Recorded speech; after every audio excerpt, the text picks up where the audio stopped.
Ya, ya, dale, Sí, dale, sí, sorry por sí, de interrumpir. verdad, total confianza.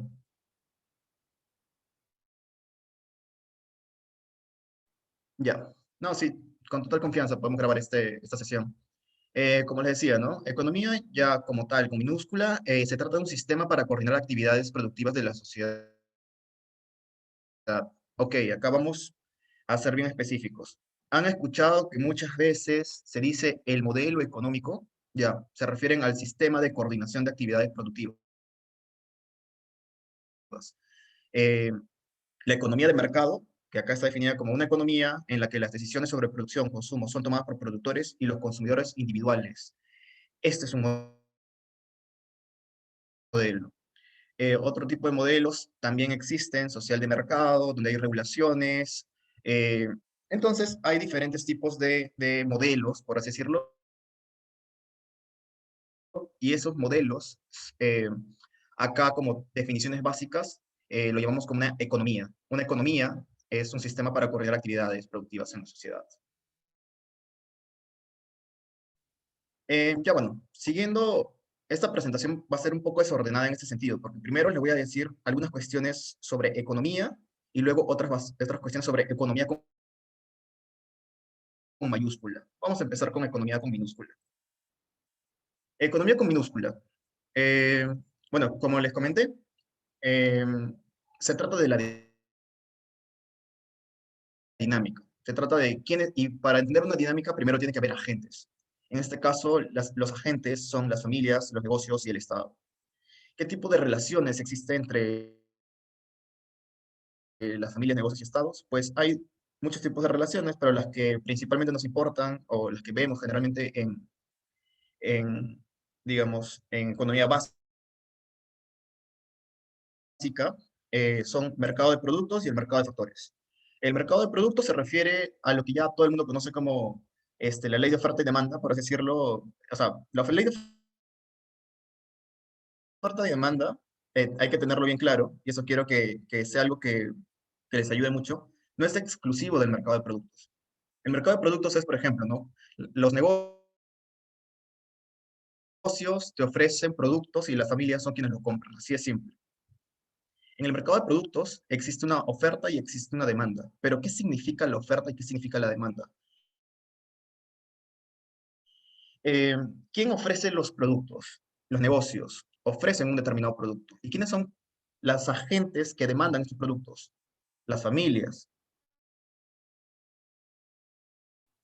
Ojo, podría ser el Estado también. Y acá hay que tener bastante cuidado, porque la relación entre negocios y Estado puede llamarse, perdón,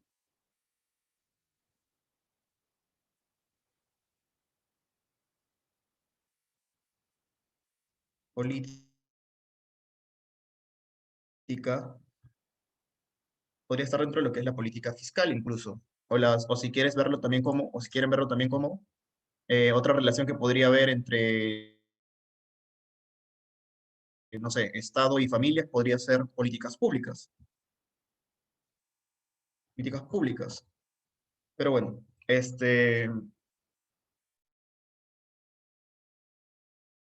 podrían ser otras relaciones que podríamos incluso ver si es que a ustedes les interesa más adelante, políticas públicas, las políticas fiscales, pero principalmente hay dos que generalmente se suelen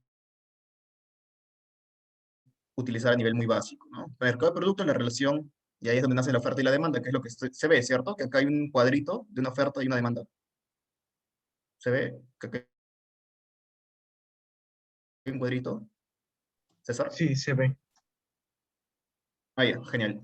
Se ve, Bueno, pero no, y no sabría interpretarlo. no, ahí está.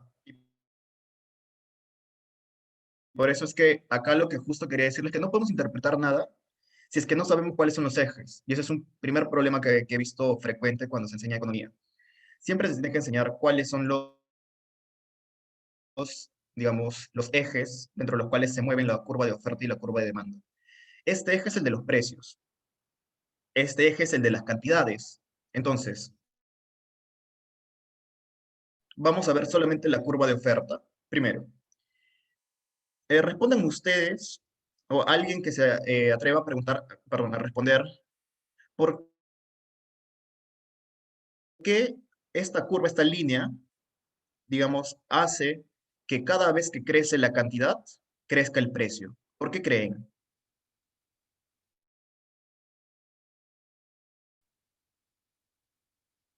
Recordemos que la oferta representa al negocio, a las empresas. ¿Por qué si hay mayor cantidad quieren más precio?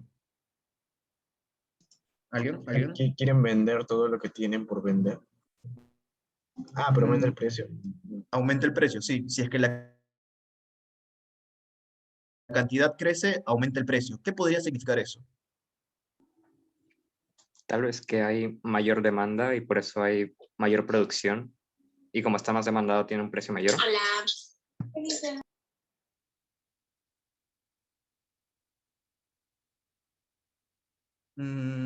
Ya, bueno, sí, digamos que tiene algo que ver con lo que has dicho, y es que en realidad un productor, si ve digamos, que su producto tiene acogida, ¿qué va a hacer? Ah, tengo gente que me paga tal precio, entonces le puedo subir un poco más, quiero ganar más. Mi producto tal vez es de mucha calidad. Ese es más o menos el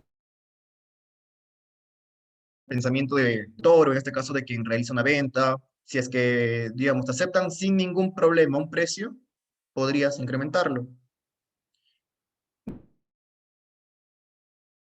Entonces, más o menos ese es el tipo de pensamiento que tiene el ofertante. El ofertante te dice, oye, si tú puedes pagarme tanto, podrías pagarme más. ¿Y cuál va a ser el pensamiento del demandante? En este caso, una persona que va, por ejemplo, a Wong a comprar no sé, algo de comer. ¿Cuál será más o menos el pensamiento de esas personas? O es el pensamiento de nosotros, ¿no? El pensamiento más básico. Si voy a comprar en muchas cantidades, pucha, que me hagan una oferta, no sé, que me hagan yo qué sé, que me bajen. Además, eso no puedo hacerlo en Wong, pero puedo hacerlo si es que voy a o hago compras corporativas, por ejemplo, ¿no? Cuando hago compras corporativas, si es que compro más, quiero que me bajen el precio, quiero que me hagan un descuento, y así es como pensamos, o así es como representa esta curva de demanda, digamos, digamos, cuánto estarías dispuesto a pagar si es que compras más como consumidor. Pero acá tenemos que tener algo claro. Me gusta dar este ejemplo del taxi. Hay un ejemplo del taxi en el cual, supongamos, el taxi, digamos, ustedes van a tomar un taxi hacia la Cayetano, le dicen al taxista, ¿cuánto? Le dice, bueno, 10 soles. Este es el ofertante, y te he dicho 10 soles, ¿vale? Estamos en el punto B, ¿se entiende que estamos en el punto B? Él te ha dicho 10 soles y tú no puedes pagarlo. Está fuera de esto. Tú no puedes pagarlo, supongamos. Tú luego le dices o le regateas, típico peruano le regatea, bueno, en realidad típico latinoamericano, los latinoamericanos somos bastante de regatear. Este, y le dices, no, 6 soles. A él tampoco le conviene. Después de una larga discusión, quizás, después de negociar, llegan a un consenso. Eso es lo que Adam Smith llama la mano invisible. La mano invisible, bueno, como está redactado ahí, hace referencia a la forma en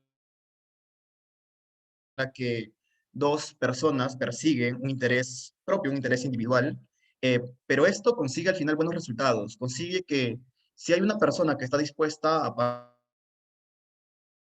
pagar, por ejemplo, 8 soles por el taxi y hay otra que está dispuesta a recibir ese mismo servicio a 8 soles, puedan encontrarse y puedan finalmente llevar la acción comercial. De esto se trata la oferta y la demanda como concepto grande y como concepto madre de toda la economía. Eh, y, ojo, que hay que tener bastante cuidado con esto. Oferta y demanda solo existe cuando hay una economía de mercado. Cuando tenemos monopolios, cuando tenemos problemas, ¿cómo se llama? de regulaciones, etcétera, no podemos hablar de un punto de equilibrio porque al final la decisión de compra es de otro. No es como que fuera negociado. Imaginemos, por ejemplo, que queremos negociar con, no sé, Sedapal. No podemos negociar cuánto nos va a cobrar por el agua. Tenemos que asumir cuánto nos está viendo la cobranza por nuestro consumo. Y hay un precio fijado, y hay un precio regulado. Entonces, hay cuestiones en que en la práctica no van a poder acercarse a lo que es el, el mercado de competencia perfecta en una economía de mercado. ¿Hasta aquí hay alguna duda? ¿Tienen alguna consulta? ¿No se han entendido algún aspecto? Porque no quisiera que perdamos. Al menos yo entendí la idea teórica, pero, por ejemplo, las líneas horizontales, ¿no? Los segmentos de A a B, de oferta no vendida y demanda insatisfecha, sigo sin, o sea, entender para qué están ahí. Ah, ya, ok, ya, sí. ¿Recuerdas que te hice el ejemplo del taxi? ¿Sí? Imaginemos que estamos aquí, en esta parte en este punto. En este punto la oferta no va a ser vendida. Hay, digamos, un sobreprecio que no podría pagarse. Hay un precio que hace inaccesible el consumo para las personas. Por lo tanto, por más de que haya oferta, por más de que exista la oferta, los consumidores no lo van a comprar. ¿Vale? Y eso se le llama exceso de oferta o exceso de, digamos, de cosas que no se van a vender. Por eso que acá dice oferta no vendida. Nosotros como economistas más lo conocemos como exceso de oferta. Y ese exceso de oferta refleja muchas veces que los productos, bueno, ni siquiera es que refleja, en realidad suele ser efecto de cuestiones inflacionarias. A la oferta y la demanda los mueven determinados indicadores. Por eso les decía, ¿no? Para cada uno de los temas que vamos a ir viendo, yo incluso voy a mostrar más adelante, cómo es que se van dividiendo y este punto de, por ejemplo, qué factores son los que mueven o podrían desplazar, por ejemplo, ¿no? Que la oferta esté aquí o que esté un poco más arriba, que esté la demanda ahí o puede estar hacia la derecha o hacia la izquierda, que su curvatura no sea de esa forma. Hay casos, ojo, en los que la curva de demanda es plana, no depende de la cantidad, no depende del precio, básicamente. Por ejemplo, la sal tú la compras porque la tienes que comprar. Acá en Perú, al menos, ¿no? Porque creo que casi todas nuestras comidas las vamos a llevar a comprar de todas formas. Eh, y a eso se refiere esta parte de acá, ¿no? A la oferta no vendida. Y la parte de abajo, si es que tú, por ejemplo, has pedido, no sé, pagarle al Uber o al taxi 6 soles, estamos en este punto de acá, y esta parte de acá es demanda insatisfecha. Es lo que generalmente conocemos como escasez. La escasez suele existir también digamos, por una falta de acceso, por una falta de negociación concreta entre ofertantes y demandantes. Si es que acá, por así decirlo, el ofertante se ponía, por así decirlo, exquisito con su producto, acá ya es simplemente porque aunque el ofertante te dé menos de lo que podría pedir, no va a alcanzarte para nada. Acá ya no tiene nada que ver, por ejemplo, la inflación. Acá algunas cuestiones que tienen que ver con los ingresos.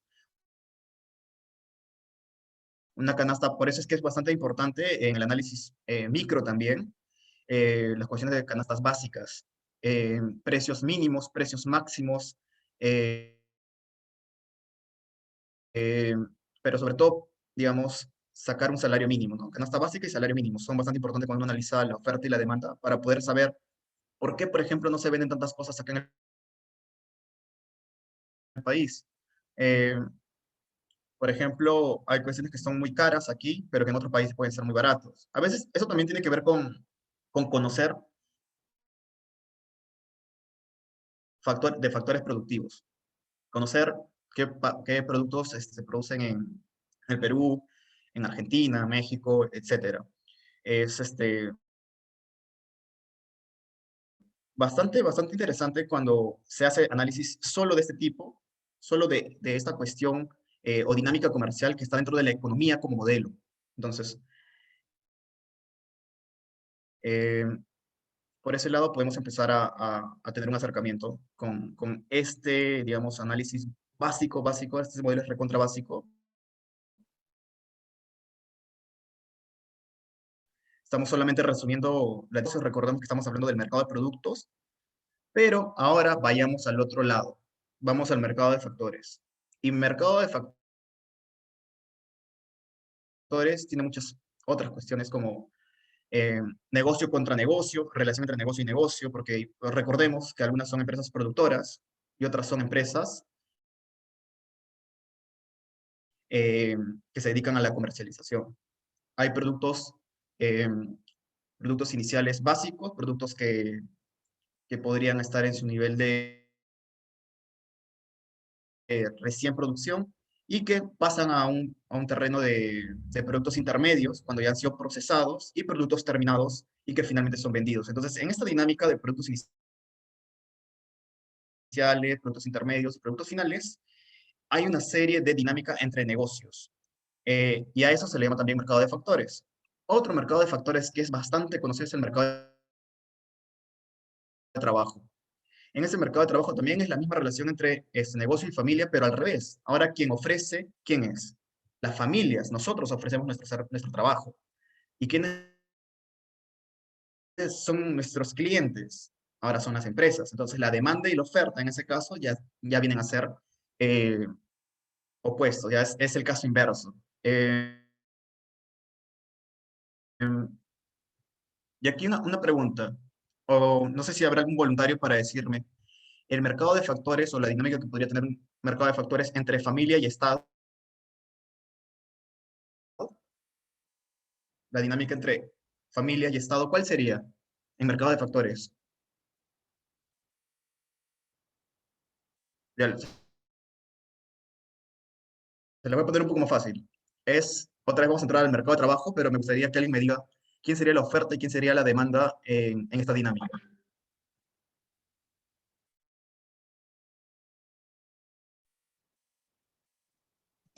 La- se refiere a los a las personas que trabajan para el Estado, supongo. Y la oferta sería como Exacto, sí, sí, sí. Es que ofertas de hay puestos personas de que trabajan trabajo. para el Estado y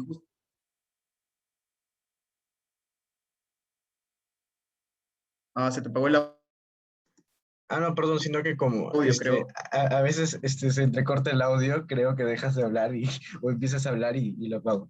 Este, no sé si la oferta sea oferta de trabajadores o oferta, o sea, por parte de las familias, u oferta de puestos de trabajo por parte del Estado.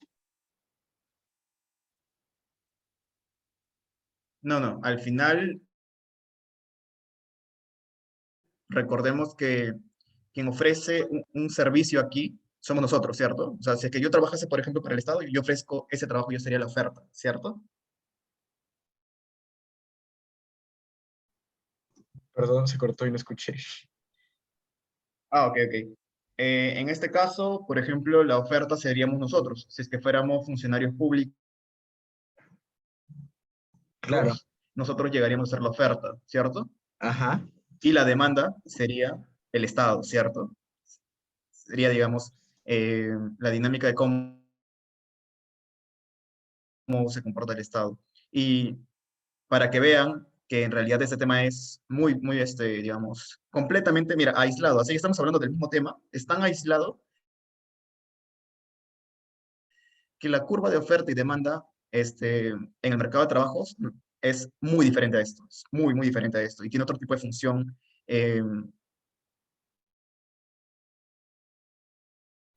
otro tipo de función a nivel matemático. Entonces, por eso es lo que, lo que les comentaba, ¿no? Que si desean, más adelante puedo dictarles un taller especializado, más que nada en algún punto de economía que ustedes deseen. El mercado de trabajo es un tema bastante interesante, sobre todo ahora, a puertas de elecciones, bueno, en segunda vuelta ya, en las que parece que esto se ha dejado bastante de lado, ¿no? O sea, se ha dejado el tema del salario mínimo, el tema digamos, em, de renovaciones de trabajos y todas estas cuestiones que podrían ser, es más, de especialización, simplemente que se han dejado bastante de lado en los planteamientos de política de ambos candidatos. Entonces,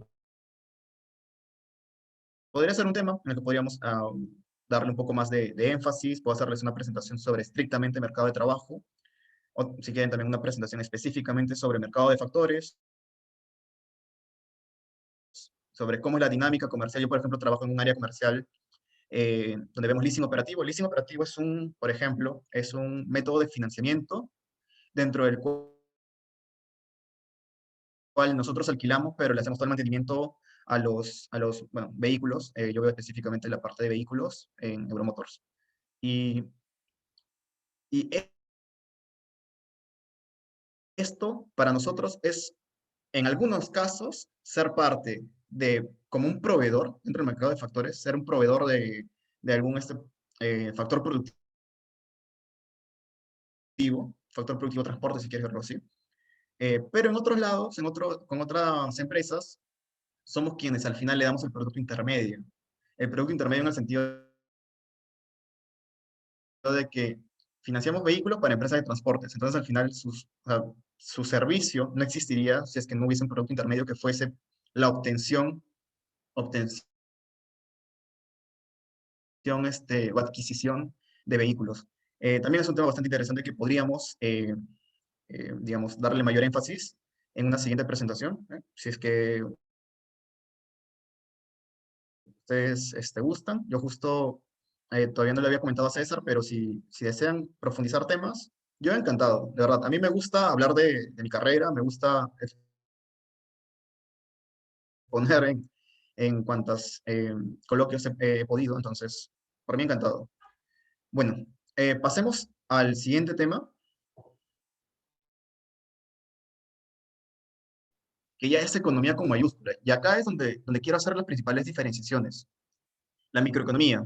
La microeconomía es la rama de la economía que estudia cómo toman decisiones los individuos y cómo interactúan esas decisiones. Ojo que dice individuos, pero acá hay algo que yo sí arreglaría de lejos. Diría estrictamente cómo se afecta a los individuos, cómo se afecta en realidad, más que tomar decisiones necesariamente. ¿Por qué? Porque algo que es un mito en realidad y prefiero desmentirlo desde ya, es que la micro es empresas y la macro es Estado. Eso suelen decir muchos. Sí, oye, vi un tema micro. Ay, ¿cómo sabes que es micro? Ah, porque eran interacciones de empresas. Hay cuestiones de política internacional con la OIT que no son micro, que son macro. ¿Por qué? Porque las referencias de aranceles o el estudio que se hace puede estar vinculado a un indicador como la inflación, el tipo de cambio o la tasa de interés de referencia. Entonces, para tenerlo bastante claro, les quiero decir lo siguiente. La micro, y voy a pasar unos slides primero, ve los siguientes temas, o comprende los siguientes temas, incluso más temas, pero de momento les voy presentando estos. Comprende la competencia perfecta, que es básicamente el análisis que estuvimos haciendo hace un momento de oferta, demanda, que parten de la teoría del productor y la teoría del consumidor. La teoría del productor es la de la empresa, que a través de factores productivos te brinda una determinada función de producción, y esa función de producción se refleja al final en lo que es la oferta. Mientras que la teoría del consumidor ve las reacciones del consumidor frente a determinados tipos de bienes, porque es diferente la forma en la que tú vas a tratar, por ejemplo, ¿no?, de la compra de ropa la compra de vehículos. No es que con la misma frecuencia y con la misma, digamos, con la misma necesidad vas a comprar bienes que son diferentes en concepto. Y de eso se trata, de crear curvas de oferta y demanda a partir de esas dos teorías, dependiendo de en qué situación específica te encuentras. Las curvas de oferta y demanda, dependiendo de cuál es el producto, van a ser diferentes. Y eso hay que tenerlo bastante claro. Si profundizamos en los tipos de bienes, nos vamos a dar cuenta de que esa oferta, perdón, de que esa demanda que estuvo hacia abajo, en algunos casos va hacia arriba, y en algunos casos, como el de la sal que le comenté, es plana. Entonces, esto es un tema. Dentro de la microeconomía tenemos la competencia perfecta. Tenemos fallas de mercado, monopolios, oligopolios. Es más, dentro de oligopolios hay tres formas de oligopolios. Uy, ay, perdón, no estaba leyendo el chat. Ah, me dicen que se entrecorta. Ok, ok, qué raro. De hecho, hace un rato estaba entrecortado, pero le cambié de señal. Estoy con internet celular. Bueno, como les decía, ¿no? Acá hay muchos temas, incluso en oligopolio hay tres principales formas de ver el oligopolio. El oligopolio puede verse como una competencia de muy pocas empresas, pueden ser, supongamos, acá el tema de las AFP son oligopolios, definitivamente. Son tres, no hay ninguna más que pueda entrar al mercado porque las barreras de ingreso a las empresas es bastante severa, es bastante complicado que una empresa de la noche a la mañana diga, ¿sabes qué? Voy a invertir en una AFP en Perú para hacer mi empresita nueva que se llame AFP, no sé, AFP Tito, no sé. Eso hace que, por ejemplo, tengamos una de tres conductas. Puede ser la de líder seguidor en la cual solo una empresa lidera los precios y las demás la siguen. Les cuento que mi tesis de bachiller fue justamente esa, ¿no? Para el tema del cacao. A nivel países, asumiendo que los países son empresas, eh, hice una investigación en la cual, digamos, señalaba cómo es que Costa de Marfil es específicamente un oligopolio del tipo Stackelberg. Stackelberg se le llama esa dinámica, ¿no? El líder seguidor. Entre los cuales, quien suele poner los precios de referencia es Costa de Marfil. Si es que Costa de Marfil pone un precio muy bajo porque se le dio la gana, por así decirlo, todas las empresas van a tener que seguir ese comportamiento. Pero existe otra dinámica diferente, que es la del oligopolio de Cournot. La del oligopolio de Cournot, por ejemplo, tiene que ver con dinámicas dentro de las cuales todas compiten. No es que esperen a una líder,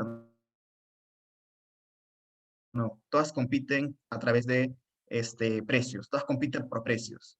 Y por último tenemos ya dije, la de Stackelberg, la de Cournot, me falta la de Bertrand. El oligopolio que más o menos nos sugiere Bertrand que existe es una competencia, pero en precios. O sea, esa es la única diferencia. En Cournot es cantidades y en Cournot es precios y en Bertrand es cantidades. La competencia es por cantidades. Bueno, luego también dentro de fallas de mercado podemos ver colusión. Entonces, puede ser incluso otro modelo a lo que es oligopolio. Y esto es lo que suele pasar, o por eso es que luego existen, digamos, o le da nacimiento a la regulación. La colusión suele partir de oligopolios y al final, como respuesta a esta práctica que no debería existir en realidad, bueno, no debería existir en realidad, suele existir regulaciones, creaciones de tarifas, impuestos nuevos, eh, y pues bueno, eh, es también otro tema. Para tema de regulación, sí, digamos que tendríamos que incluso hacer otra sesión, de hecho es regulación, para serles sincero, creo que me demoraría tipo hora y media. O sea, hablando de regulación en conceptos básicos de qué es amplitud de mercado, qué es ambiente de mercado, y todas estas cuestiones que se tienen que considerar antes de señalar simplemente, oye, acá hay práctica anticompetitiva. No es tan simple como, soy la única empresa dentro del Perú que hago esto para que sea monopolio. No, de hecho hay un tema de distancias, hay un poco de estudios, que lo podría llamar estudios, ¿cómo se le dice? De espaciales, estudios espaciales, o sea, temas de espacios, que van dentro de lo que es regulación. Entonces también es interesante ver esos temas dentro de lo que es la micro. Bueno, y monopsonio, que es casi lo que nunca se cumple, es que el cliente, digamos, es quien tiene la razón y te pone el precio. Cuando el poder de mercado lo tiene. Mira, acá lo que hemos visto, perdón, es que las empresas tienen poder de decisión. Ellos tienen poder de decisión sobre el precio. Ya no hay oferta y demanda aquí. Solo está la decisión impuesta por el productor en estos tres tipos de casos. En monopción es lo contrario, cuando el cliente te pone el precio. Sé que existen algunos mercados en los que pues sucede que el monopsonio es. De hecho, los contratos Estado-empresa suelen ser monopsonios. El Estado te dice qué precio quiere y ya está. Y si no consigues, pues bueno, no. Participas en una licitación, pero no consigues entrar al contrato y listo. Y pues bueno, pasamos de estos puntos que son más o menos, si se dan cuenta, dinámicas empresariales, consumidores, pero acá ya vamos a ver temas más vinculados a Estado y entre personas. Puede ser entre empresas también, pero acá básicamente el análisis empieza entre personas y el Estado, que son las externalidades. Las externalidades se entienden como consecuencias o afectaciones no premeditadas por una actividad económica que pueden ser positivas o negativas. Acá hay que tenerlo bien claro. Externalidad no significa que sea negativo, así que cuando uno haga no sé, un argumento acerca de externalidades, no asuman que externalidades de por sí es negativo. Una externalidad positiva da lugar a free riders, por ejemplo, y free riders es un concepto que quiere decir que una persona se la llevó fácil, así de simple. Como yo tengo internet wifi en mi casa y como la tengo abierta, sin clave, sin nada, el del costado va a estar teniendo una conducta de free rider agarrando mi internet. Pero estos principales externalidades positivas no suelen ser tan estudiadas. Las que suelen ser más estudiadas son las externalidades negativas. Aquellas externalidades, por ejemplo, que se dicen en el análisis económico del derecho, AED, con el análisis económico ambiental. Y lo hemos visto, ¿no? Lo vivimos, de hecho, acá en Perú, el análisis económico ambiental es uno de los temas que más se discute con respecto a las mineras. Los temas de calidad con respecto a espacios acá en el análisis económico del derecho tiene que ver con consumos, servicios. Por ejemplo, ¿no? Es el tema de regular el tema de espacios para fumadores, el ponerle sanciones, por ejemplo, a determinados decibeles de volúmenes, para que no se genere este tipo de externalidades al final sobre una determinada urbanización, o residencial. Acá hay muchos más temas que podríamos explotar de acá. De hecho, de acá podríamos hacer ejemplo tras ejemplo tras ejemplo y hacer un análisis costo-beneficio, que al final es lo que se termina haciendo, ¿no? Un análisis costo-beneficio para poder obtener el resultado final que pueda darle un mayor, un mayor beneficio a todos. Acá se habla de óptimo, el óptimo de Pareto, pero también se habla mucho de lo que son segundos óptimos. Segundos óptimos porque casi siempre las resoluciones sobre externalidades y regulaciones en cuestiones de externalidades suelen darnos como consecuencia, bueno, no pudimos hacer un punto óptimo. pero por eso recurrimos a un segundo óptimo. ¿Quiénes se van a ver perjudicados? No sé, supongamos, por el arrojo de, yo qué sé, de residuos al río, los que se van a ver perjudicados son las comunidades campesinas, yo qué sé. Y por eso mismo es que se requiere o se pide al Estado, cuando se resuelve o cuando se realiza este fallo, que se tenga una implementación de una política pública para que se pueda, digamos, compensar el daño que se le está haciendo a las familias. Evidentemente, esto tiene que estar todo detrás de un estudio de factibilidad y, y pues bueno, no sé si es que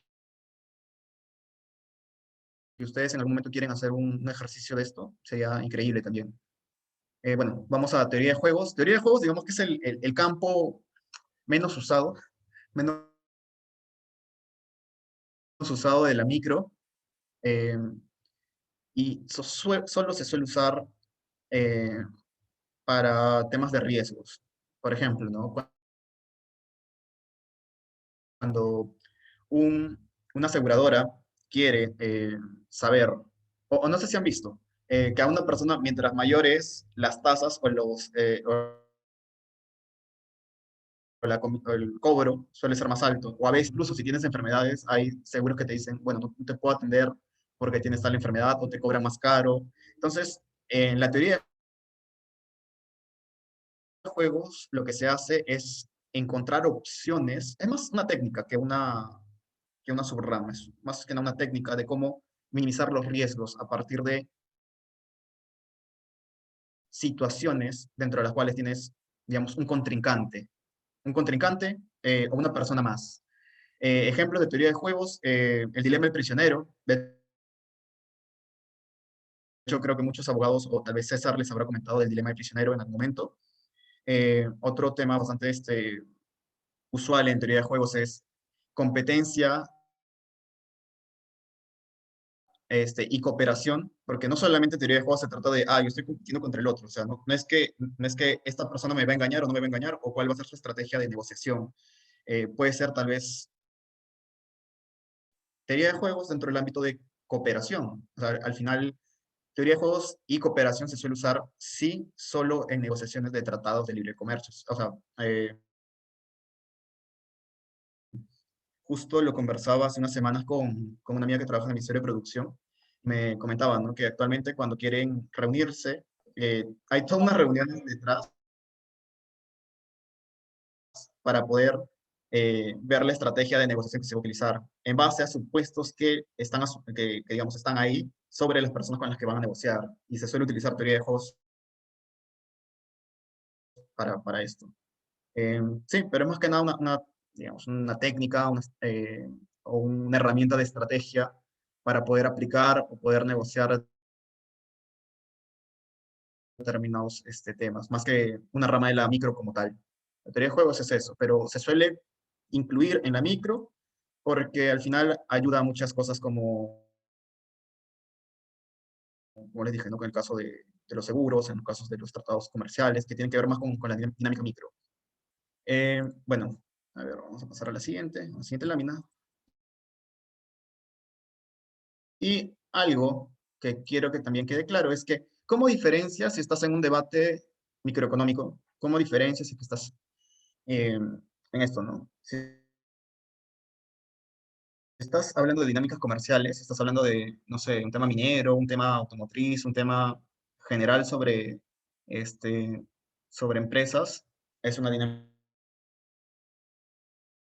comercial, estás en micro. Si hablas de finanzas, eh, sobre todo, ¿no? Finanzas, o inclusión pueden ser, no sé, inclusión financiera,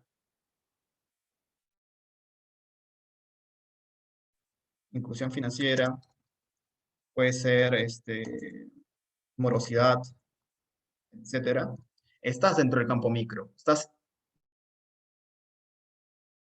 viendo dinámicas entre una empresa, que es un banco, puede ser una aseguradora, puede ser la AFP misma, y puede ser con el Estado también, pero igual el tema es que la micro entra aquí porque al final tú estás viendo intereses particulares. La economía internacional también es una de las ramas de la microeconomía, dentro de las cuales ya no ves dinámicas entre empresas y personas en un país, sino entre empresas quizás de dos países o entre una empresa de un país y una persona, un comprador de otro país. Aquí es donde sí se suele utilizar los términos de aranceles, eh, ¿cómo se llama esta palabra? Hay una de las palabras que también César me pidió que las defina, el drawback, etcétera. Hay muchas cuestiones que tienen que ver con el comercio internacional, porque obviamente tampoco es lo mismo, hay que tener cuidado con eso. Voy a ponerlo acá, no es lo mismo, no es comercio.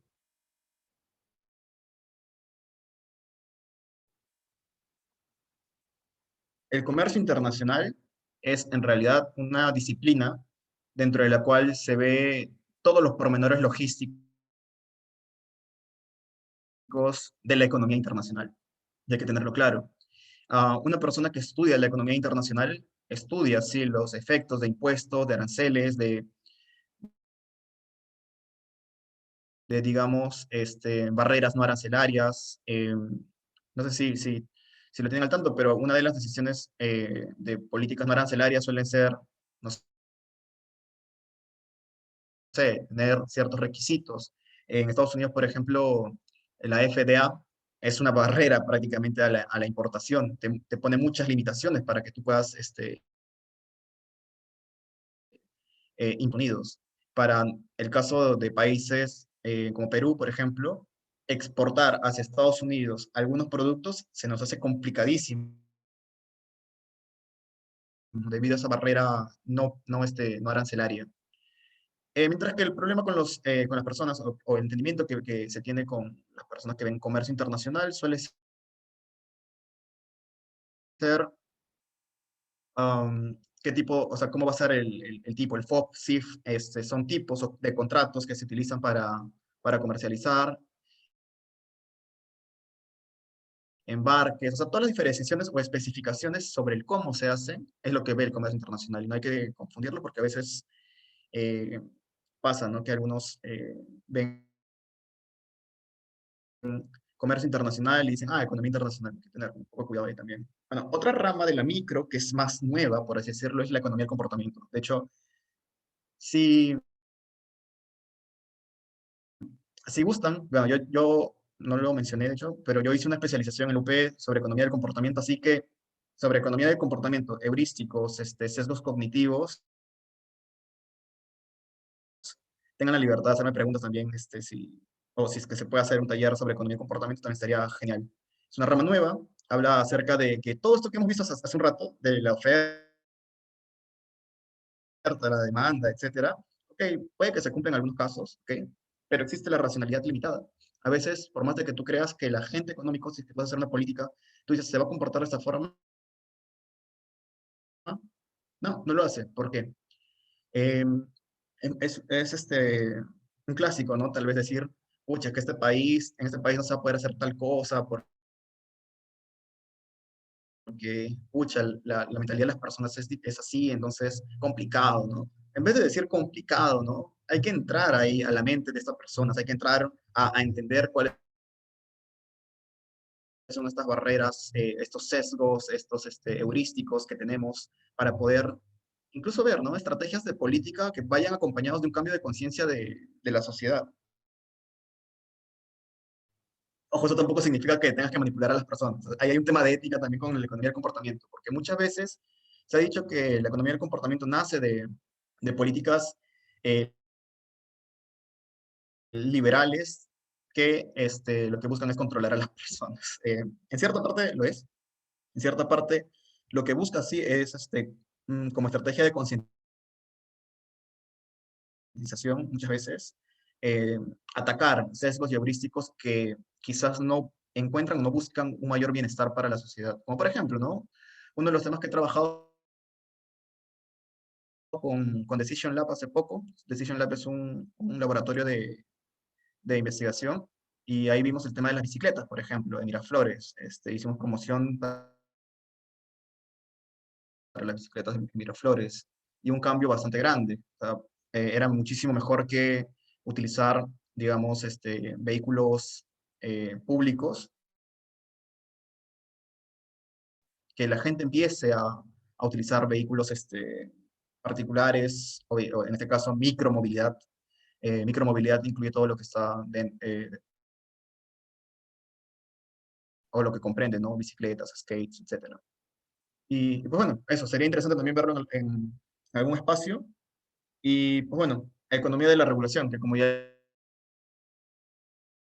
les comenté, nace a partir de lo que son colusiones, de lo que son comportamientos eh, monopolísticos, y prácticas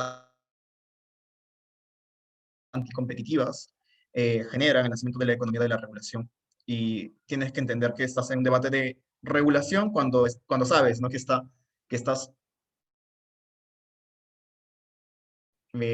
teniendo un debate del tipo político, por ejemplo, y te dicen el contexto es que tal empresa, eh, no sé, supongamos, tales empresas han coludido, las farmacias han coludido y han puesto un precio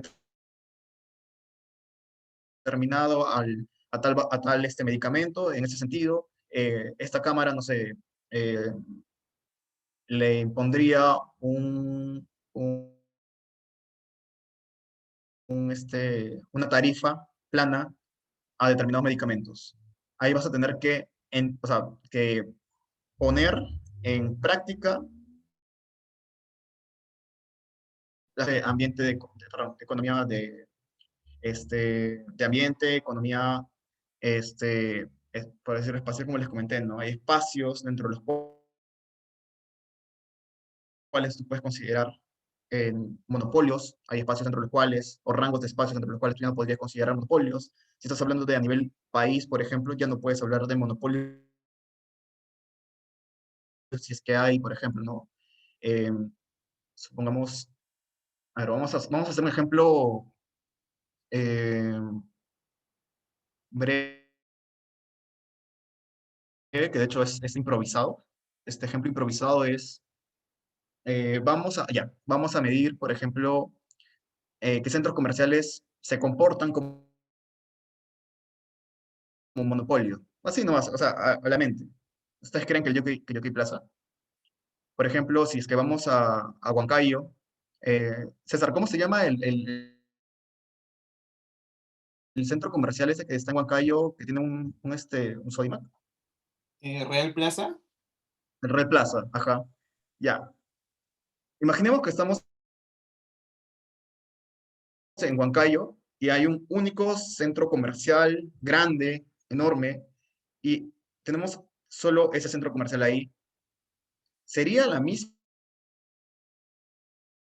situación de competencia digamos, con el mercado de ese centro comercial Real Plaza de Huancayo con el Jockey Plaza de Lima? No sería el mismo. ¿Por qué? Porque a una distancia determinada de si es que queremos verlo así, de todo un espacio geográfico, no sé, supongamos, ¿no? Una región, sí, por poner un ejemplo nada más, no es que eso sea verdad. En toda una región hay solo un centro comercial, y en otra región, como Lima, está el Jockey Plaza. Ahí nomás subes la Molina, está Molina Plaza. Te vas un poco más a San Borja, está el Open Plaza, está Real Plaza. Te vas a Los Olivos, hay Plaza Norte, te vas al sur, hay Plaza Sur, creo que se llama también. No me acuerdo.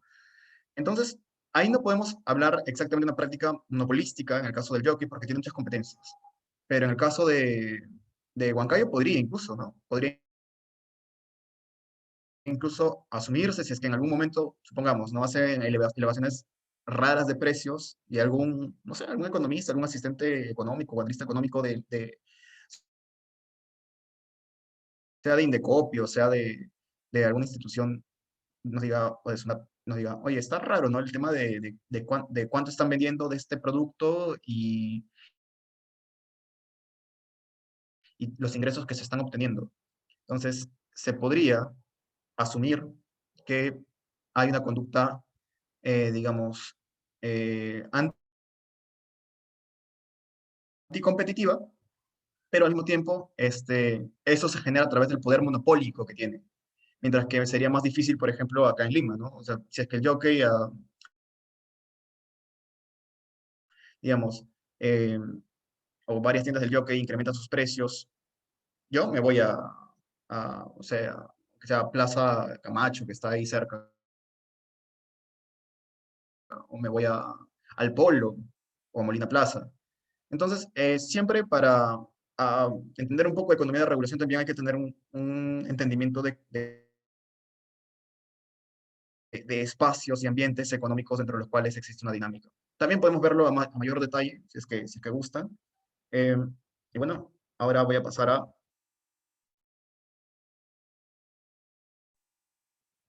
enseñarles un poco de lo que dice acá, lo que es supuestamente la macro.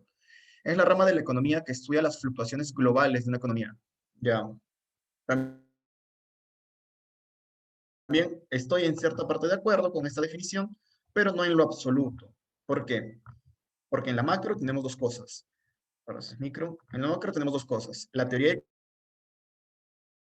crecimiento, la teoría de crecimiento, bueno, hay varias teorías de crecimiento que son endógenos y exógenos. Lo que nos dice es que existen relaciones preliminares entre la inflación, tipo de cambio, tasa de interés, que al final quienes toman este tipo de decisiones, ¿quiénes son? Alguien, ¿verdad? Alguien, dado que César lo dijo al inicio, ¿alguien sabe quién determina al final este tipo de relaciones entre inflación, tipo de cambio y tasa de interés de referencia? ¿Rol de quién es? ¿Es del Estado, el presidente, el MEF? El Banco Central.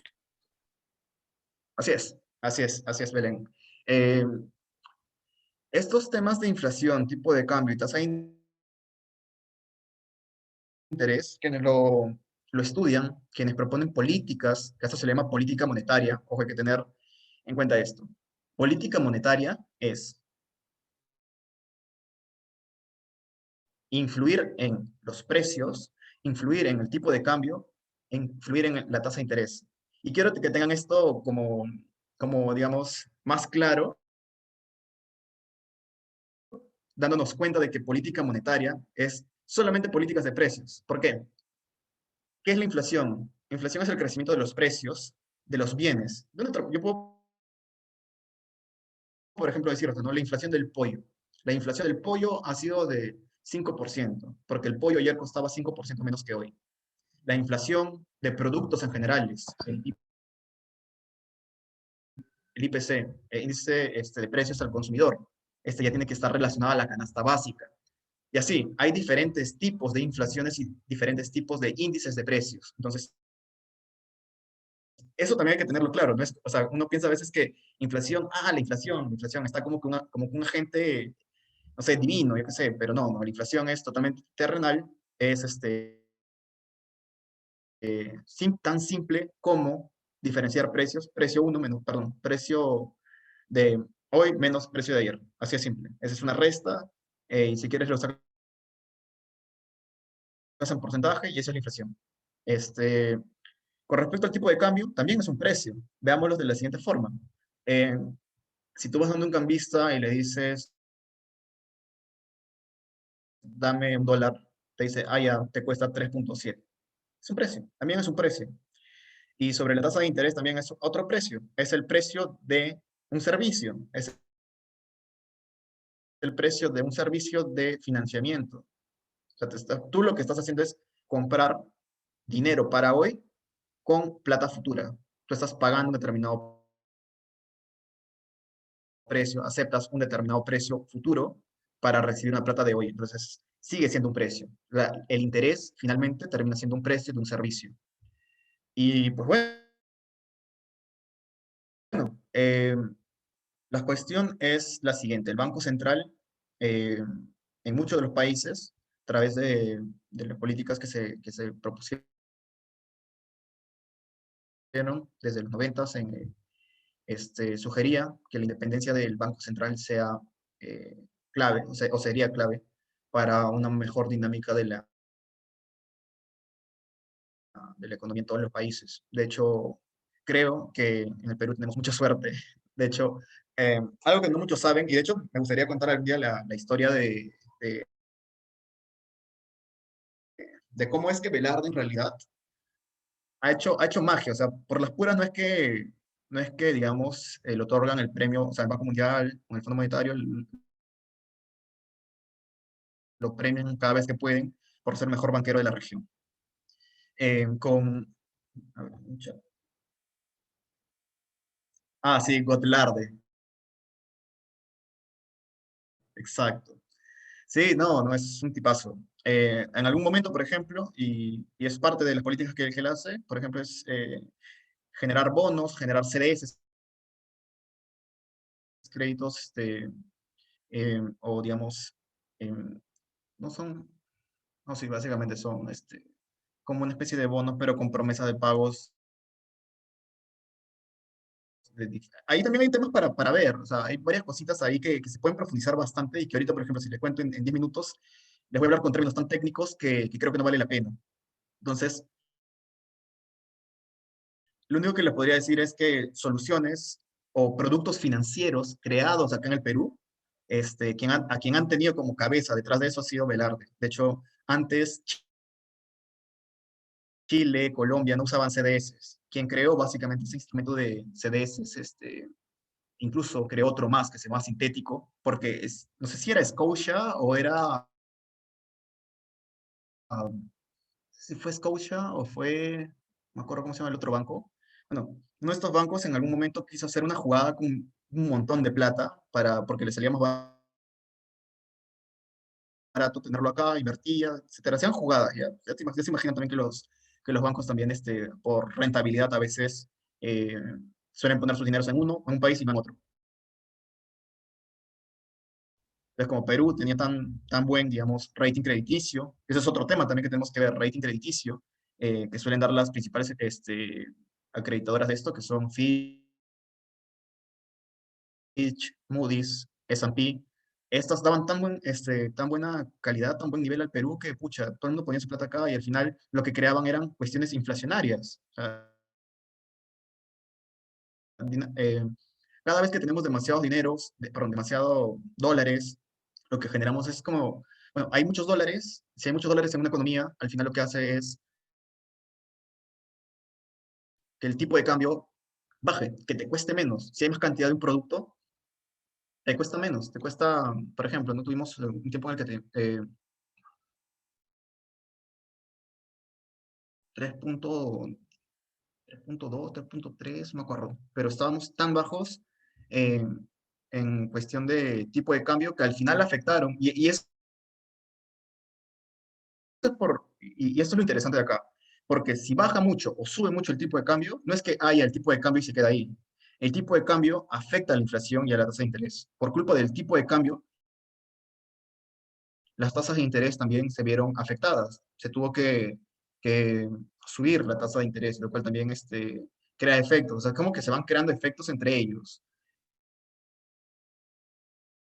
Y al final, pues Velarde lo que dijo, pucha, está complicado, este tipo de instrumentos ya no me sirven, los bonos y los swaps ya no le servían, esos son términos de productos financieros. Entonces ahí crea los famosos CDS y CDS sintéticos, para que los, digamos, los bancos ya no puedan hacer algunas jugadas como compras de dólares acá en el Perú, o digamos, invertir millones en una caja para que la economía peruana esté repleta de dólares. Y pues bueno, o sea, se ha ido trabajando en coordinación incluso con bancos privados. Eso es parte de incluso el, la discrecionalidad, ¿no? del Banco Central. Por eso es que en teoría de crecimiento, como un tema particular, se ve reglas versus discrecionalidad. Así parezca chiste, la regla, o sea, es como, bueno, puedo tener reglas, cumplo estas reglas, y ya, o simplemente tengo una conducta discrecional, hago lo que me da la gana. Hasta esto, en realidad, se utiliza de manera matemática para poder comprender cuándo sí y cuándo no. Para cada una de las conductas, por ejemplo, en cada país, sobre inflación, tipo de cambio y tasa de interés, se suele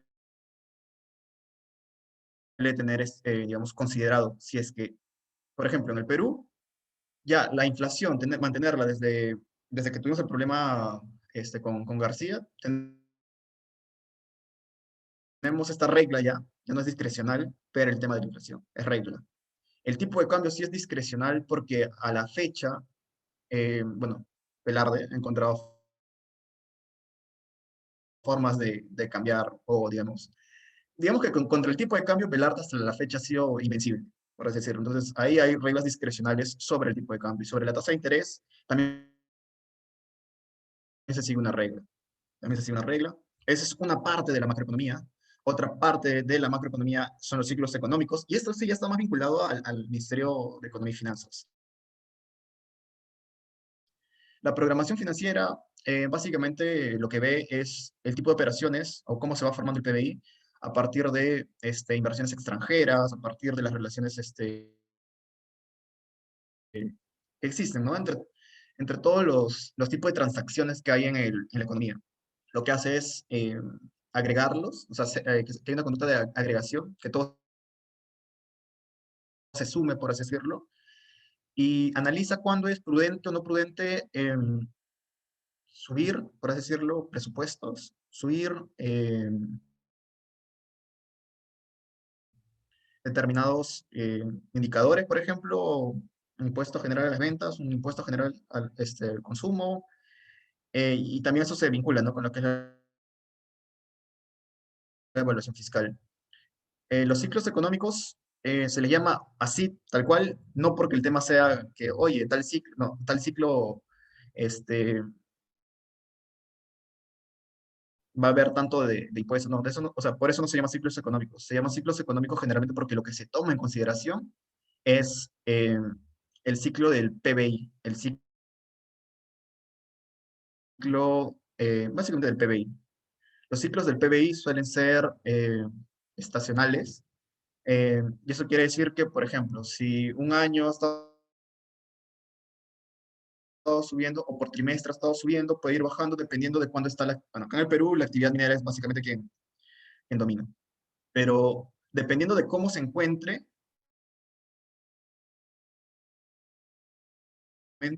puede generar que tengamos una menor proyección, una peor proyección, por así decirlo, sobre nuestro PBI potencial. Acá en ciclos económicos todo es PBI potencial. El PBI potencial no es otra cosa que, digamos, nosotros en economía tenemos una metodología que se llama econometría, dentro de la cual nosotros hacemos estimaciones. Nosotros, si bien tenemos el dato actual de cuánto es el PBI hoy, tenemos que irnos al futuro, y para irnos al futuro tenemos que hacer una regresión, una estimación, una calibración de los datos, para que digamos cómo vamos a estar mañana, en qué escenario, un escenario favorable, desfavorable o indiferente. A partir de eso se crea el PBI potencial, y el tema con la programación financiera y la evaluación fiscal está en cuándo hacerlo y cuándo no. Entonces también es un tema bastante profundo, o sea, hay que tener bastante profundidad de análisis, y creo que sobre todo esto, ¿no? Macroeconomía es lo que cuesta más tiempo de enseñar, porque hay muchas cosas que, digamos, como conceptos, son raros de escuchar a la primera. Por ejemplo, si les dije hace un rato swaps o les dije CDS, a la primera que me dijeron swaps, yo no sabía ni siquiera qué era. O sea, actualmente ya sé de qué se trata cada uno de los productos financieros que tienen en el banco, pero es más complicado, sobre todo porque la dinámica entre PBI, este, inflación, tipo de cambio, tasa de interés, eh, responde a una modelación. Ojo, acá ya cuando estoy hablando de modelación me refiero a una ecuación, una función eh, complicada. Acá se suele usar muchas derivadas, muchas integrales, y a veces lo que importa más es la explicación que el mismo modelo, pero lo que suele complicar a muchas personas es la lectura del modelo. Entonces acá, eh, como nociones básicas, se le podría en un futuro tallado también explicar, ¿no? De qué trata la teoría de crecimiento que ve el Banco Central. Si es un debate del Banco Central, acá tenemos que hablar básicamente de teoría de crecimiento. Teoría de crecimiento desde la forma endógena. Forma endógena quiere decir que las relaciones entre estas tres variables son básicamente de efectos múltiples. Esta afecta a esta afecta a esta afecta a la otra, y así. Y existen condiciones bajo las cuales esto sucede. Pero hay otra visión que tiene que ver con el crecimiento exógeno. Y el crecimiento exógeno quiere decir que una de estas es la que se explica a partir de estas dos variables y otras variables más. Y a veces suele ser así bajo determinados contextos. Hay contextos en los cuales la tasa de interés no va a responder a la inflación. Por más de que tengamos una inflación de 10, 20, 30%, 50%, lo que sea, la tasa de interés posiblemente se pueda quedar ahí, pero todo depende de cuál sea el contexto. Hay países que actualmente sobreviven con tasas altas de inflación y que sus contextos le permiten que no se mueva la tasa de interés. De hecho, hay países europeos que tienen niveles altos de inflación, pero que su tasa de interés de referencia sigue siendo el mismo desde hace muchos años. No sé si Uruguay sea el caso, creo que lo es, porque el nivel de precios allá en Uruguay es alto, pero tengo entendido que las tasas de interés o el crédito ahí no ha tenido afectaciones en los últimos 10 años al menos. Y pues bueno, de esto te trata la macro. ¿Cuándo saber que estamos en un debate de macro? Eh, Estudios sobre el desarrollo, estudios sobre PBI per cápita, índice de Gini, pobreza, por así cuando queremos ver estos estudios de desarrollo, vamos a hablar de macroeconomía. Pero acá hay que tenerlo bien claro. ¿Qué rama de la macroeconomía vamos a ver? Posiblemente ciclos económicos. O sea, cuándo es pertinente desarrollar una política pública incluso y ese tipo de cosas. En estudios sobre niveles de precios, inflación, tipo de cambio, estos de hecho están muy vinculados al tema de las cripto actualmente. Cuando uno estudia el tema de los precios, a veces de transacción de dineros en el sistema financiero, suele decir que hay un gap, una brecha de lo que uno realmente al final tiene. Y eso debería de ser rol del Banco Central, no ni siquiera del Estado, del Banco Central. Por eso es que algunos países están optando por tratar de introducir eh, criptomonedas en dentro de su propia cartera de productos financieros como bancos centrales. De hecho, yo suelo asistir a las reuniones de la Sociedad de Economía y Econometría de Latinoamérica. De hecho, el año pasado fue el único año que asistí a la Sociedad Econométrica Mundial y muchos hablaban de eso. Christopher Sims, de hecho, un premio Nobel de Economía, hablaba bastante del tema de la inclusión de las criptomonedas en los bancos centrales y que esto podría traer consigo una nueva visión del estudio a nivel de precios, porque al final,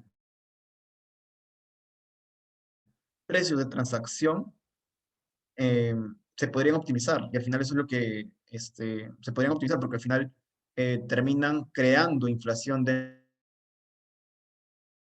dentro del propio mercado o sistema en el que se convive. Entonces, hay un tema bien particular que también se podría ver con más detalle y que creo que vale bastante la pena. Bueno, estudios sobre garantías comerciales, tasas de interés, los ratings de crédito, como les dije, ¿no? Los ratings de crédito actualmente en Perú le han bajado por un tema coyuntural político, y eso tiene que ver también con el riesgo de mercado que tenemos. Ahora, no sé cómo estaremos con el riesgo de mercado, pero esos riesgos de mercado al final terminan también afectando a la inflación, pero yo no les voy a hablar de la inflación de productos básicos en general, a la inflación de proyectos de inversión. Y eso es bastante preocupante y es bien interesante también que se entienda. Porque si un rating crediticio te dice, por ejemplo, a Perú lo vamos a bajar, no sé, supongamos, lo vamos a bajar a B. O sea, estábamos no sé, doble A y ahora estamos en B. Entonces, el bono soberano pierde valor. De hecho, cuando se hace el análisis de inversión en asociaciones público-privadas, de hecho también trabajé temas de asociaciones público-privadas en el Instituto de Finanzas y Regulación en ESAM, uno de los factores que se veía como base para poder brindar un proyecto de inversión era justamente la tasa de interés de referencia y, y el rating crediticio. Entonces, mientras peor era el Estado o la empresa, porque hay dos cosas, la empresa como el país, si es que digamos, si es que el país estaba bien, porque en ese tiempo el país estaba normal, eh, el problema solía ser sobre el nivel crediticio o el rating crediticio que tenía la empresa. Casi siempre, dependiendo de quién era la empresa con la cual se hacía el contrato de la asociación público-privada, se hacía como que una evaluación de cuánto deberían ser los márgenes para que esos proyectos se puedan dar. Y ahora que el Estado, digamos, tiene un rating crediticio, ya no las empresas, sino el Estado, más que nada, tiene un rating crediticio menor. Lo que podemos ver, o lo que vamos a poder ver es que los siguientes proyectos de inversión posiblemente sean más caros, porque las empresas necesitan garantías también. Entonces, también hay todo un tema acá por observar. Garantías comerciales también todo un tema que se puede ver y que existe dinámica también con el Estado a través de las asociaciones públicas privadas o las obras por impuesto también, que también son bastante conocidas, las obras por impuesto. Y pues bueno, con lo que quería más o menos ir terminando es los estudios de política monetaria, como ya les comenté, lo suele hacer el Banco Central. El Banco Central suele publicar eh, semestralmente sus reportes de inflación, los RI. Los reportes de inflación se suelen publicar de manera semestral. Bueno, si es que ustedes gustan también, en algún momento les puedo enseñar a cómo leer el reporte de inflación. Es, es increíble a veces, ¿no? Como se hacen estudios para que, digamos, tratemos como país de generar conciencia sobre, eh, digamos, sobre temas empresariales, sobre temas de consumo, pero bueno, no suelen ser tan bien interpretados porque también los mismos economistas no dejamos entender. Los mismos reportes de inflación deberían de ser, o deberían de entregarse al público en general de manera masticada. De hecho, en mi trabajo, en las reuniones a veces con gerencia bueno, en realidad siempre han sido con gerencia. Bueno, y ellos después transmiten al directorio. Cuando estoy en reuniones de gerencia trimestrales, me piden, Gunter, en base a lo que está en los estudios de los reportes de inflación, cuéntame, ¿cómo estamos? Yo les tengo que dar en comidito, pero yo creo que en realidad las presentaciones de los reportes de inflación deberían ser como para que mis jefes también puedan leerlo y entenderlo, porque si solamente lo dejas esto entre economistas, eh, no sé, yo al menos siento que nos cerramos mucho. No debería ser así. Por otro lado, tenemos el estudio de política fiscal, el MEF, que se le llama el MMM, el Marco Macroeconómico Multianual. También se suele publicar de manera semestral. Hay algunas cuestiones parecidas en realidad con el reporte de inflación, solo que el MEF suele dar más detalles sobre las obras, ¿no? Sobre aquellas obras en las que se están invirtiendo, aquellas sobre las cuales se va a invertir luego y da su perspectiva de cómo va a estar el crecimiento económico. Eso es un punto de intersección entre esos dos reportes. Ambos suelen decirnos cómo está el PBI, eh, cuáles son los ciclos económicos de los principales sectores productivos y cuál es la tendencia. Cuál es la tendencia, hacia dónde vamos y el PBI potencial. Y eso suele ser, digamos, también interesante. De hecho, también he hecho reportes del MEF para mi trabajo. Y nada, es también importante para que ustedes puedan leerlo, se pueda desarrollar un hábito de lectura. Si se puede desarrollar un hábito de lectura del contexto económico nacional, uf, creo que mejores debates que los que hemos tenido en los últimos, en estas elecciones hubiera sido pertinente para, o incluso, ¿no? Porque a veces nosotros decimos, oye, qué malo que ellos no pueden, pero en realidad nosotros somos quienes tenemos que exigir a los políticos que tengan este nivel. Y si nosotros mismos no podemos leer algunas cuestiones, es porque los economistas no hemos comunicado a través de un medio adecuado, pero esa ya es tarea en la que se tiene que trabajar. Bueno, sobre la micro y la macro, ¿alguien tiene alguna duda? De hecho, estos últimos 15 minutos quería preguntarles si tienen algunas dudas. Eh, una pregunta en particular que tengan sobre, no sé, algún concepto. Yo tengo una pregunta. Am, ¿Cómo se relaciona las tasas de interés con la inflación? Ah, ok. La tasa de interés con inflación. Ok. Eh, recordemos primero cómo es que sirve o cómo es que funciona la tasa de interés. La tasa de interés funciona en tiempo presente y tiempo pasado. Al menos hay dos o tres, bueno, dos tiempos. Siempre la asunción que se suele hacer es en dos tiempos. Tiempo uno y tiempo dos. Es comprar dinero para el presente con dinero que vas a pagar al futuro. Eso quiere decir que en la economía, no en el banco, en la economía, para esto hay clasificaciones también. El M0, por ejemplo, lo que el Banco Central le llama M0 es el circulante que lo tiene el público en general. Por ejemplo, si nosotros hacemos un análisis de inflación con respecto a la tasa de interés de referencia, podemos también entender que si baja, si es que el crédito es muy barato y mucha gente puede acceder al dinero, va a haber tanto dinero en el mercado que los precios van a subir. Porque tenemos que entender que a mucha abundancia de dinero, los precios pueden subir. Y cuando hay, digamos, abundancia de productos, los precios de esos productos van a bajar. Por lo tanto, la inflación baja. Entonces, esa es la dinámica que existe, al menos del tipo, perdón, de la tasa de interés o afectación de la tasa de interés hacia la inflación, pero la inflación también podría afectar a la tasa de interés de la siguiente forma. Si es que existe demasiada inflación para las compras de determinados productos, eso quiere decir que un banco que digamos realiza préstamos, ¿qué tendría que hacer? Subir las tasas de interés debido a que las personas pueden pagarte las cosas porque tienen mayor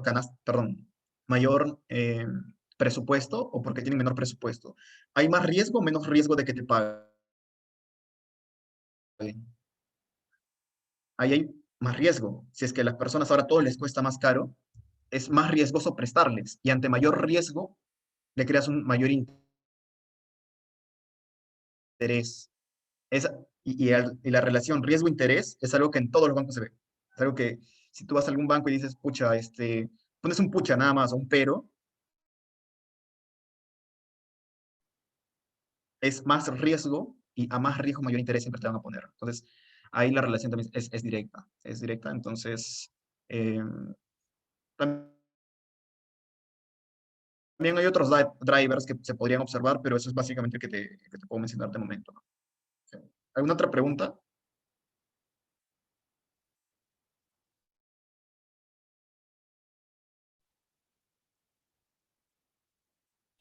Yo tengo una pregunta, Gunter. ¿Qué diferencia hay entre correlación y causalidad? Que creo que es un término Uy, ya, que un usan clásico. ustedes. Sí, Miren, que hay algo que todavía no les...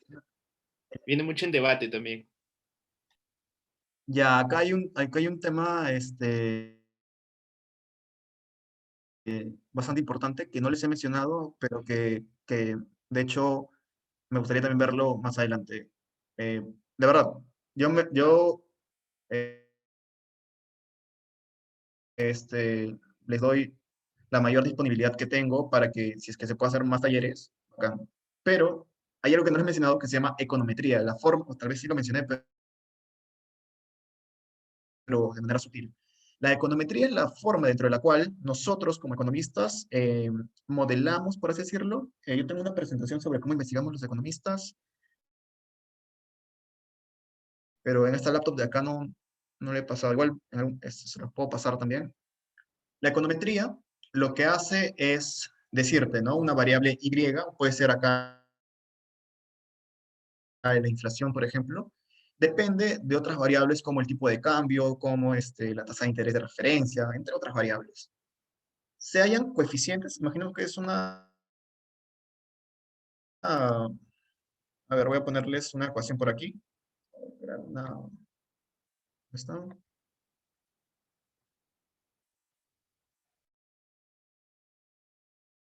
Sí, porque es importante que también sepan eso de correlación y causalidad.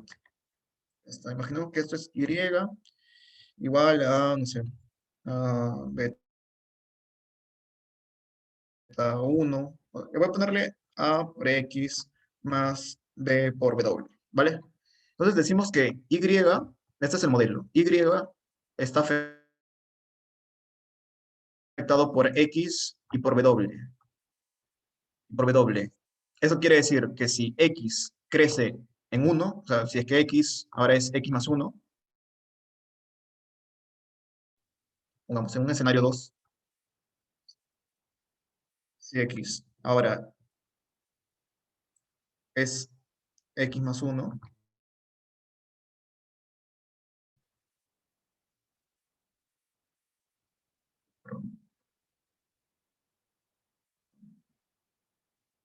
si ahora X es X más 1, eso quiere decir que Y va a ser igual a Y más, Y más. ¿Alguien? ¿Alguien? ¿Algún comentario? Pasa, básicamente, ¿no? Es como que quitas esto de acá, se lo mandas al otro lado, y al final, lo que tienes, o si queremos verlo de manera general, solo con este modelo de acá, es que ante un crecimiento de X, si es que X crece en una unidad más, A va a sumarse a Y. Esto es causalidad. X causa una distorsión, causa un incremento, causa un decrecimiento de Y. Otra cosa diferente es la correlación. La correlación es, para comenzar, la correlación es un indicador estadístico. La correlación, no necesariamente incluye el concepto de causalidad en el sentido de que, supongamos, X, Y, este es 1, 2, 3, 4, 5, 6, 7, 8, y X, por alguna razón, es, es 2, 4, 6, 8, 10, 12, 14, 16. Ya, si algunas personas, por ejemplo, suelen tener un argumento. Miren, el PBI creció, este, consecutivamente ha ido creciendo y, oh, qué sorpresa, la correlación tiene correlación con el crecimiento de, yo qué sé, de cantidades de pymes que han crecido en el país. Entonces, ¿el crecimiento económico causa la creación de pymes? No podemos saberlo. Solamente si es que al final existe un estudio en el cual se diga, ante mayor crecimiento PBI, ¿existe una causalidad para con Y? Sí. Pero si es que no existe ese concepto de causalidad entre dos variables, es simplemente una correlación. Y muchas veces, tengan cuidado, se suele utilizar estas dos palabras con mucha ligereza. No les voy a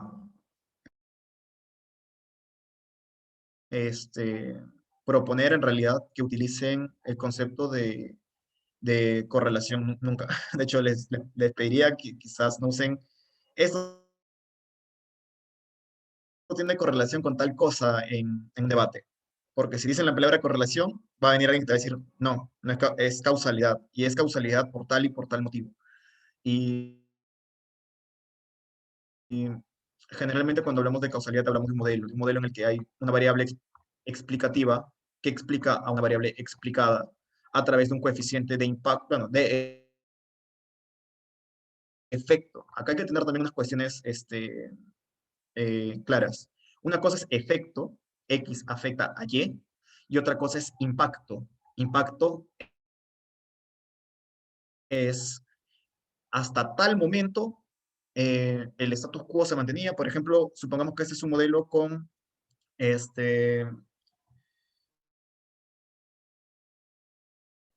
a poner acá DP. Acá, por ejemplo, voy a poner un modelo, un indicador más, que significa, por ejemplo, desde que se hizo una política. Todo el modelo cambia y hay este, otro, ¿cómo se le dice? Otra palabra nueva, otra nueva palabra que se llama impacto, que lo que te va a decir es, desde que esto pasa, los indicadores de acá, por ejemplo, pueden cambiar. Supongamos que tú dices, mira, yo te puedo hablar del impacto que tuvo el programa Caliwarma, o del impacto que tuvo, no sé, Pensión 65. Y me puedes decir, ¿no? O sea, hubo ahí un efecto, hubo un impacto.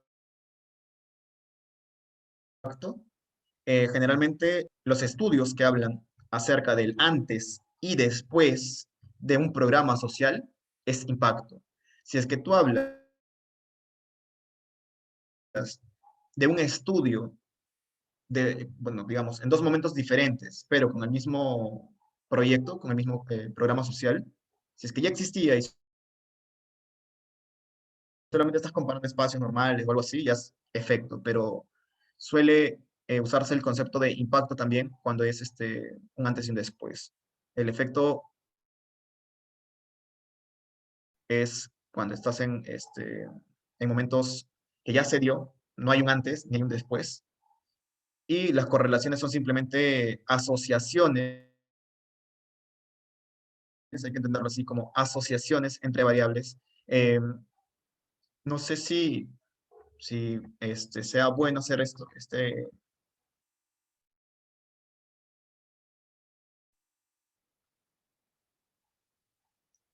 no sé si sea bueno hacer esto, pero bueno, ahí vamos.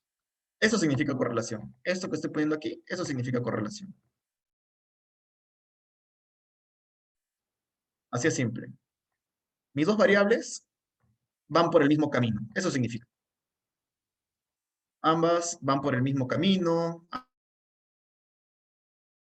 Ambas suelen tener las mismas trayectorias, suelen tener el mismo, digamos, suelen presentar las mismas características. A veces suele pasar, y esto también hay que tenerlo en consideración, a veces suele pasar que hay dos variables que tienen correlación fuerte y positiva quizás, tienen correlación positiva fuerte, debido a que las explican las mismas variables. Por ejemplo, eh, si tú pones esta variable como IPC y pones la de acá abajo como inflación, obviamente va a salir una correlación positiva. ¿Por qué? Porque la inflación se construye a partir del IPC. Entonces, Entonces, sí va a haber correlación positiva, pero no es que el IPC afecte a la inflación. Eso sería erróneo de mencionarlo de esa forma. Son variables con la misma naturaleza que reside en los precios. No hay forma de decir que existe ahí causalidad. Ujú.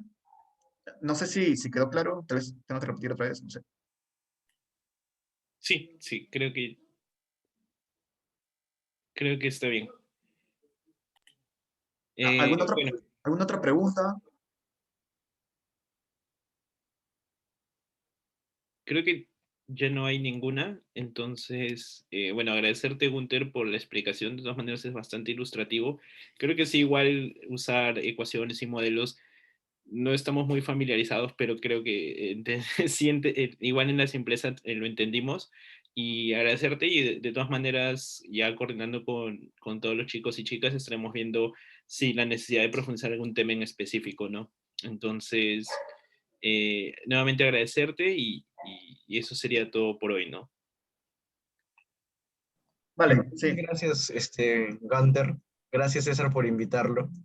Y esperemos que, de ser posible, podamos volver a tener otra reunión.